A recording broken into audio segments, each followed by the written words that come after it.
Ya, kita berjumpa lagi teman-teman. Ya, dari teman-teman sendiri banyak yang request tentang dan juga banyak yang bertanya ya tentang penyakit keriting daun. Itu obatnya apa, Bang? Banyak. Oleh karena itu kita akan bahas pada video ini. Karena memang keriting daun ketika sudah menyerang tanaman tembakau itu sangat fatal sekali. Karena tembakau tidak bisa tumbuh dengan bagus dan pastinya pertumbuhan akan terhambat. Nah, sebenarnya apa sih penyebabnya dari keriting daun tersebut? Karena memang keriting daun tidak hanya menyerang tanaman tembakau. Banyak sekali dari tanaman-tanaman hortikultura yang terserang tanaman keriting tersebut atau bisa disebut penyakit kerupuk ya pada tanaman tembakau. Dengan ciri-ciri daun menggulung, mengkerut, ada yang tetap berwarna hijau dan ada yang berubah menjadi kuning. Nah, kemudian bagaimana penanganannya, bagaimana pengendaliannya, apa bahan aktif yang kita gunakan? Mari kita bahas selengkapnya agar lebih jelas. Kita akan kembali ke kelas dahulu agar lebih mudah dipahami. Namun sebelum kita lanjut, mari dukung channel ini dengan cara like dan subscribe agar channel ini semakin bermanfaat. Jadi penyakit keriting daun itu penyebabnya hanya satu. Yaitu hama kutu-kutuan. Hama kutu-kutuan. Hama kutu-kutuan seperti ada kutu kebul, kemudian ada tungau dan trip. Kemudian dari hama kutu-kutuan ini terjadi dua kemungkinan. Kemungkinan yang pertama tanpa virus. Jadi hama hanya menyerap nutrisi dari tanaman tersebut. Dan kemungkinan yang kedua yaitu dengan virus. Dari virus ini terbagi menjadi dua teman-teman. Yang pertama ada tobacco mosaic virus atau TMV. Dan yang kedua yaitu tobacco leaf curl virus atau TLCV. Ciri-ciri yang TMV ini daunnya agak menguning, keriting, kemudian warna dari daun tembakau tersebut berwarna kuning. Ini ciri-ciri dari TMV sudah bisa dipastikan. Kemudian dari TLCV ini tidak ada warna-warna kuning pada daunnya, hanya mengkeriting, mengkerut seperti kerupuk, itu saja. Tapi ini sama-sama virus. Ini seperti pada cabai, berkeriting. Nah, kemudian dari yang pertama yang tanpa virus itu apabila kita obati bisa langsung sembuh, kemudian bisa tumbuh seperti biasa. Akan tetapi kalau dengan virus maka ini sangat sulit kita obati teman-teman. Jadi sangat sulit ketika tanaman tembakau tersebut sudah terjangkit virus. Salah satu dari dua virus ini yang paling sering menyerang tanaman tembakau. Apabila tanpa virus, maka kita cukup kendalikan kutu-kutuan tersebut. Kita keluarkan racun yang ada dalam tanaman tembakau tersebut, maka itu sudah selesai. Ini akan kembali bagus lagi, pucuknya akan kembali seperti biasa. Nah, kemudian untuk pengendaliannya dan pencegahan, kita bahas pencegahan terlebih dahulu. Jadi untuk pencegahan tanaman daun keriting pada tanaman tembakau, yang pertama pencegahannya, yang pertama kita gunakan pencegahan itu berarti belum terjadi serangan ya. Pertama kita menggunakan tanaman yang resisten, tanaman yang tahan dari serangan kutu-kutuan. Kemudian yang kedua kita bisa menggunakan tanaman refugia di area lahan. Tanam refugia, seperti apa refugia? Tanaman refugia bisa berupa bunga matahari atau mungkin jagung menjadi pagar dari tanaman lahan tembakau tersebut. Itu akan mengurangi dari hama jenis kutu-kutuan tersebut. Kemudian yang ketiga kita bisa menggunakan tanaman yang bibitnya sudah tua, karena akan lebih tahan terhadap serangan hama. Tanaman bibit tua. Kemudian yang keempat, bersihkan gulma, karena gulma akan menjadi sarang daripada kutu-kutuan tersebut. Nah, kemudian gulma apa saja yang menjadi sarang?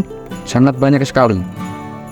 Gulma yang paling sering menjadi sarang dari hama kutu-kutuan tersebut yaitu seperti sawi langit, kemudian sidaguri, ada leunca, bebandotan, dan patikan kebo. Itu kalau bisa bersihkan semuanya, karena itu akan menjadi inang daripada hama kutu-kutuan tersebut.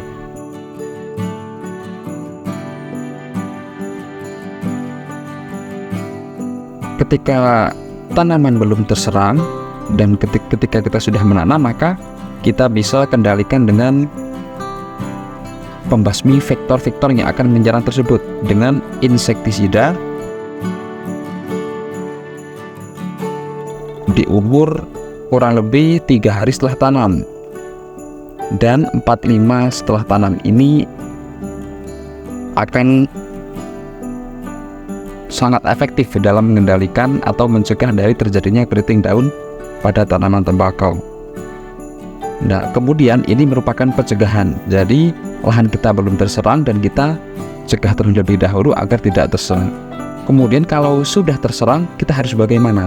Maka kita berikan pengobatannya. Kita melakukan pengobatan.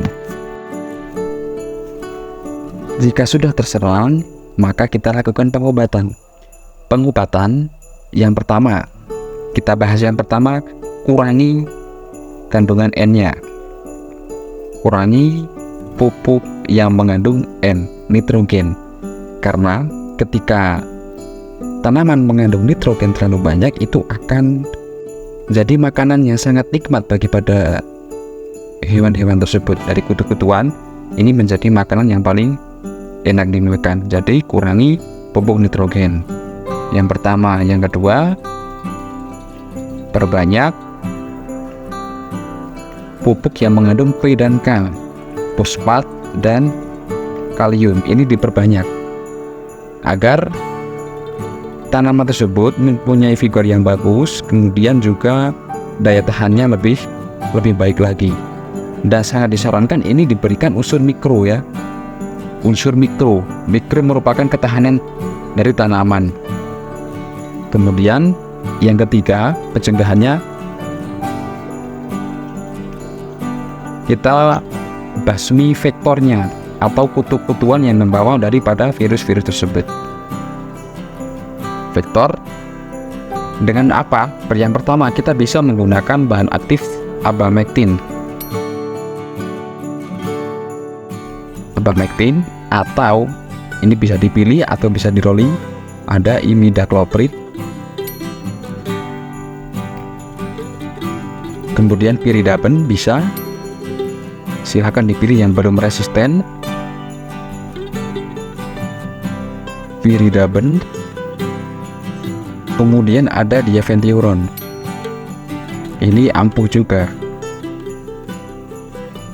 dan ada asifat, ini juga lumayan bagus untuk mengendalikan hama kutu-kutuan. Nah, jadi ketika tanaman, kesimpulannya begini teman-teman. Kesimpulannya, ketika tanaman tembakau keriting tanpa mengandung virus dari hama yang menyerang, maka ini sekali spray, 2 kali spray sudah sembuh. Sudah bisa mengobati dari luka akibat hama tersebut. Dan langkah selanjutnya kita bisa berikan asam amino untuk mempercepat pemulihan. Asam amino diberikan ketika pasca terjadinya serangan hama. Ini akan mempercepat pemulihan dan kembali tumbuh subur kembali.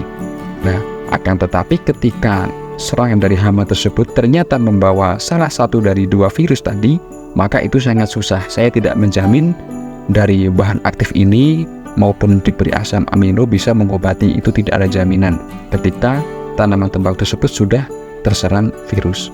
Jika tidak terserang virus, maka ini sekali semprot atau mungkin 2 kali diberikan asam amino sudah tumbuh bagus lagi. Akan tetapi ketika mengandung virus, maka tidak ada jaminan atau bahkan obat. Tidak ada obat yang bisa mengobati, meskipun ada itu sangat jarang, tidak bisa dalam satu lahan bisa sembuh semuanya. Karena semuanya juga tergantung lahan. Ketika lahan bagus, pengobatannya pun juga bagus. Ya, mungkin sampai di sini penjelasan tentang penyakit keriting daun pada tanaman tembakau.